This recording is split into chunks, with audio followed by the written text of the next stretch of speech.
du meine Arbeit für richtig hältst. Remember not to forget the history written in the bloodstains of souls deprived of a reputable burial and bandwagon dip into the dungeons of time. Remember not to forget, because that is in a sense to accord those dead a rare chance to live with no monsters to strip them of their opportunity to exist. Monsters birthed and brewed from the boiling core of the 1942 Wannsee Conference in Berlin to organize the so-called blood-blooded final solution to the Jewish question.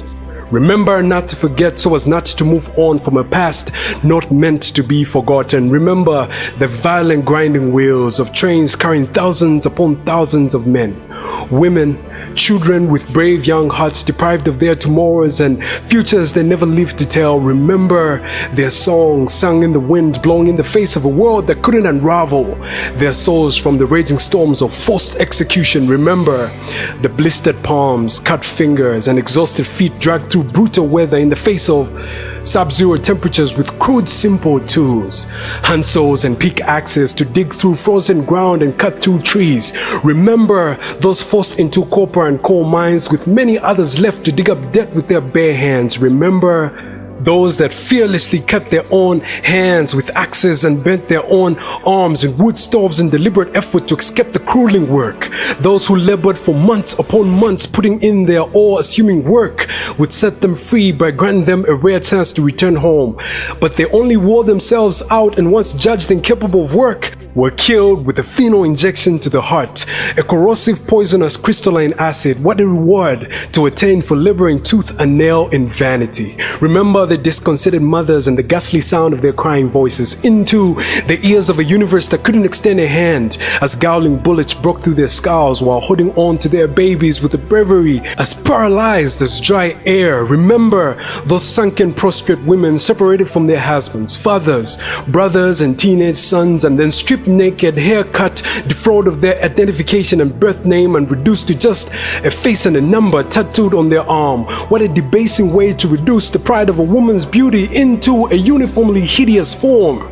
Remember the beaten hearts of innocent young Semitic children dragged in long queues to be suffocated and burnt in the heart of the crematorium, leaving the eyes of Mother Earth bleeding red from the smoke rising from their ashes. Remember every heart that ceased beating and every soul that met its end in death chambers infested with lethal toxic gases like Zyklon B or carbon monoxide, with no chance for a possible escape from the grip of systematic genocide. Jews, Roma, Poles, all gassed and killed collectively in family units. You would never cease to wonder just what in the hell drove the hearts and minds of those Nazi brutes. I mean, just take a moment and think about that for a minute and tell me if you don't want to walk into the ocean.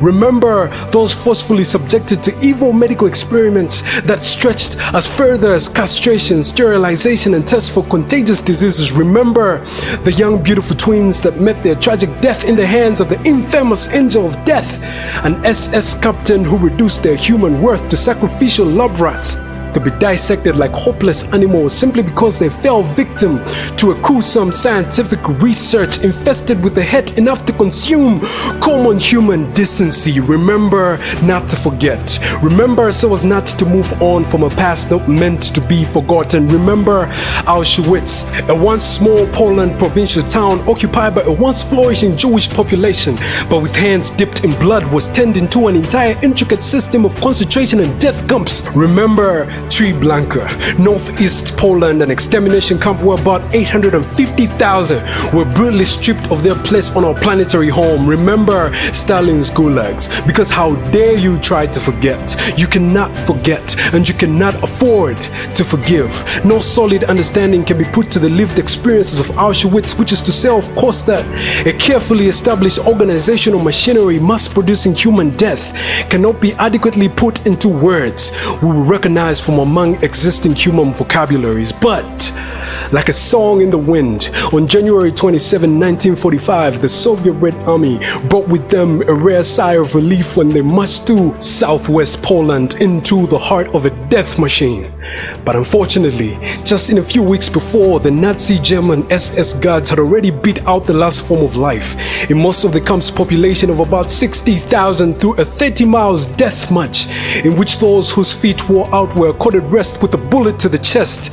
Remember the sheer shock that ran through the throats of Soviet troops when they came straight into the face of grisly evidence of the horrors of how life was behind those hellish barbed wires. Remember not to forget. Remember so as not to move on from a past not meant to be forgotten. Remember Auschwits. Remember Treblinka. Remember Stalin's Gulags. The Soviet Union men camp administration. Another initiative fraught with hate and a cowardly addiction for the preservation of power. The atrocities of the Gulag system have held a tight grip on the long-lasting impact that still permeates Russian society, and their history will never run away from Stalin's shadows, the man who had the balls to use humans as cheap, simple tools to drive industrialization in the Soviet Union, humans as pickaxes to access valuable natural resources like timber and coal, the man with a grim distaste for dissenting views and invested heavily in fighting opposed stances and turned the Gulag into a destination for victims of his great purge, a campaign to eliminate any finger pointed in the face of his communism.